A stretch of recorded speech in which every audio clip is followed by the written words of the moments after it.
Hello दोस्तों, welcome to my YouTube channel. आज हम बात करने वाले हैं फिर से इंडिया बुल्स हाउसिंग फाइनेंस के बारे में। इंडिया बुल्स हाउसिंग फाइनेंस में आज फिर से आग लगती हुई देखने को मिली और आग के पीछे यहाँ पे आरबीआई आज भी जवाबदार है।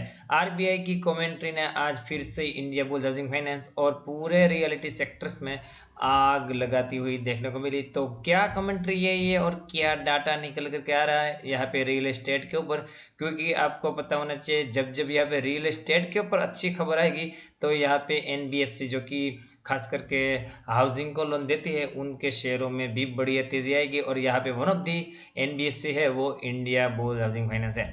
तो पूरी खबर को डिटेल में जानने की कोशिश करेंगे और अभी यह तेजी निकल करके आ रही है वो कहाँ जा करके रुक सकती है और आप पोजीशन बनाने की कोशिश करोगे तो कहाँ करनी चाहिए, उन सभी बातों का यहाँ पे इस वीडियो के माध्यम से हम डिस्कशन करने वाले हैं। तो वीडियो के साथ आपको पूरा पूरा जुड़े रहना है और वीडियो को पूरे ध्यान से सुनना है। सबसे पहले बात करूंगा कि आज की क्लोजिंग कैसी रही। यहाँ पे 271 रुपये 80 पैसे के आसपास क्लोजिंग, 11 रुपये 80 पैसे ऊपर 4.5% की भयंकर तेजी हमें इंडिया बुल्स हाउसिंग फाइनेंस में देखने को मिली और डे हाई के आसपास ही यहाँ पे हमें इंडिया बुल्स हाउसिंग फाइनेंस बंद होता हुआ देखने को मिला। तो दोस्तों उस न्यूज़ पे ही सीधा चलेंगे जिसके चलते आज इतनी ज़्यादा तेज़ी रियलिटी सेक्टर में और यहाँ पे एनबीएफसीज में देखने को मिली। तो यहाँ पे मैं आपको द बिजनेस स्टैंडर्ड की वेबसाइट पे लेके आया हूँ। यहाँ पे आप देखिए unsold housing inventory dips to a 24 month low. मतलब कि यहाँ पे बताया जा रहा है कि जो हाउसिंग अनसोल्ड थे, मतलब कि जो खाली घर थे, मतलब कि घर बन करके बिके नहीं थे, उसकी इन्वेंट्री यहाँ पे 24 मंथ लो पे पहुंच चुकी है। इसका मतलब क्या हुआ कि यहाँ पे जो अनसोल्ड हाउसेस थे वो फटाफट बिकना चालू हो चुके हैं और यहाँ पे हाउसिंग बिकेंगे तो यहाँ पे जो इसका सबसे ज़्यादा बेनिफिशियरी रहेगा वो हाउसिंग लोन बांटने वाली कंपनियां रहेगी और इसमें से यहाँ पे लीडिंग कंपनी है इंडिया बुल हाउसिंग फाइनेंस। तो यहाँ पे ऐसा क्यों हुआ है उसके बारे में आपको मैं बताने की कोशिश करूंगा।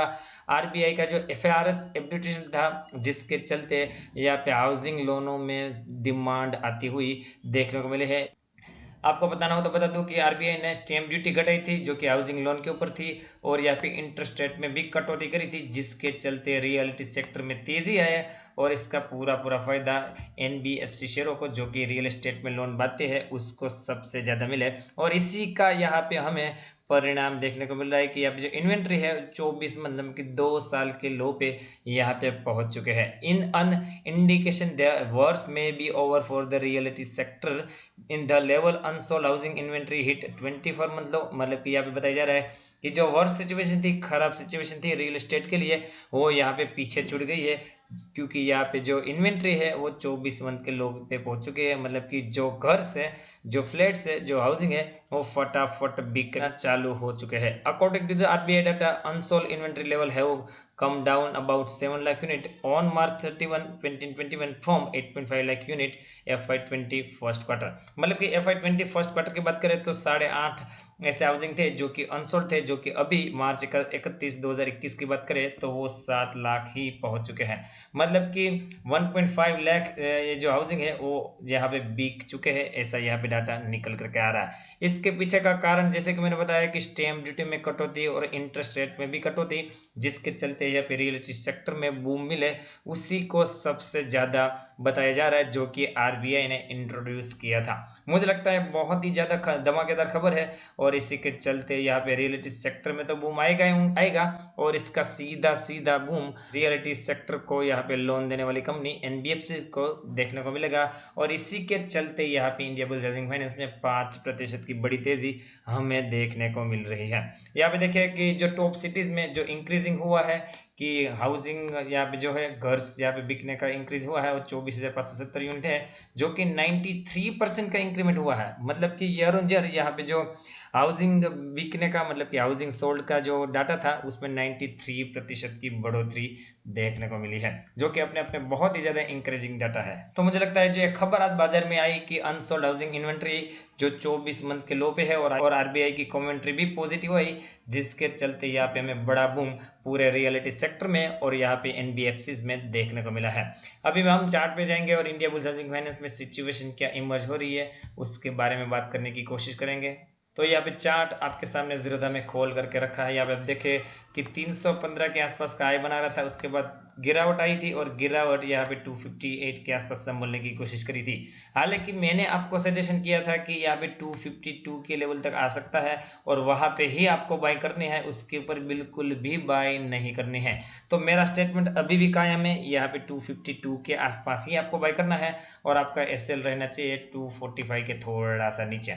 तो यहाँ पे आता है तो बिल्कुल लपकना है आपको, ये शेयर का मतलब शेयर प्राइस का पीछा बिल्कुल भी नहीं करना है। तो अभी तेजी है ये, तो रेजिस्टेंस जोन भी बिल्कुल नजदीक है, तो इसलिए मैं आपको शेयर प्राइस को पीछा करने की चेस करने की बिल्कुल सलाह नहीं दूंगा। अभी भी हमें 252 के आसपास के लेवल के ही वेट करना है।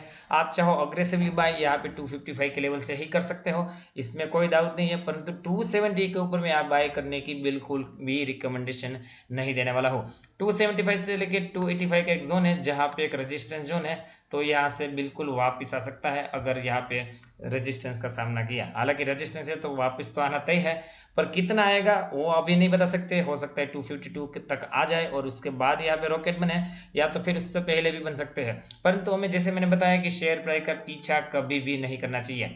अगर 285 का लेवल सस्टेन हो गया दोस्तों, तो फिर 308 तक हमें शॉर्ट टर्म में जुलाई मंथ में ही आता हुआ ये टारगेट देखने को मिल सकता है। तो यहाँ पे 250 से लेकर 255 तक बिल्कुल बाई किया जा सकता है। और यहाँ पे ए लेवल टूटा तो इसके नीचे भी एक स्ट्रॉन्ग सपोर्ट जोन है 228, तो वहां पे आता है तो आप और भी यहाँ पे adding India bulls housing finance में कर सकते हो। आरएसए का लेवल देखिए 58 के आसपास का है, तो आरएसए का लेवल 1 डे की टाइम फ्रेम पे स्ट्रॉन्ग इनफ मजबूत देखने को मिल रहा है। मैं चाहूंगा दोस्तों इन लेवलों का वॉच आउट करिए, अपनी स्टडी कंडक्ट करें और उसके बाद ही यहाँ पे कोई पोजीशन बनाने की कोशिश कीजिए। और मैं जैसे हमेशा बताता हूँ कि जिस किसी ने जीरोधा में अकाउंट ओपन नहीं किया है या तो फिर करवाना चाहता है, वो यहाँ पे मेरी डिस्क्रिप्शन में, वीडियो की डिस्क्रिप्शन में मैंने जीरोधा की लिंक डाल दी है, वहां से आप बिल्कुल free of cost account open कर सकते हो। और अगर आप इस लिंक से अकाउंट ओपन करते हो तो मेरी तरफ से आपको एडिशनल फैसिलिटीज दी जाएगी। मेरा व्हाट्सएप नंबर और टेलीग्राम नंबर आपके साथ में शेयर करूंगा, जिसके तहत आप कभी भी यहाँ पे आपका कोई भी पर्सनल ट्रेड में मेरी राय रह सकते हो। मैं आपको बिल्कुल गाइड करने की कोशिश करूंगा। जाते जाते कारोबार की सिचुएशन आपके सामने प्रेजेंट करना चाहूंगा। एनएससी की वेबसाइट पे लेके आया हूँ, India bulls housing finance limited 271 रुपये 80 पैसे के आसपास क्लोजिंग, 11 रुपये 80 पैसे ऊपर 4.54% की तेजी। हाई बनाया 276 रुपये का और लो बनाया 260 रुपये के आसपास का। क्वांटिटी की बात करें 2,90,41,000 शेयर की ट्रेडिंग, जिसमें 32,17,000 शेयर की डिलीवरी और परसेंटेज ऑफ डिलीवरी हालांकि यहाँ पे बहुत ही ज़्यादा कम है, 11% के आसपास की है। इसलिए मैं बोल रहा हूँ कि शेयर प्राइस को ट्रैक नहीं करना है, प्रॉपर लेवल जो मैंने बताया उसका वेट करना है और वहां पे ही बाइंग करनी है, जल्दबाजी बिल्कुल भी नहीं करनी है। आई होप कि वीडियो आपको अच्छा लगा होगा। वीडियो अच्छा लगा हो तो लाइक का बटन बिल्कुल दबाइए। मिलते हैं अगले एक और वीडियो के साथ, तब तक के लिए thank you again for watching this video.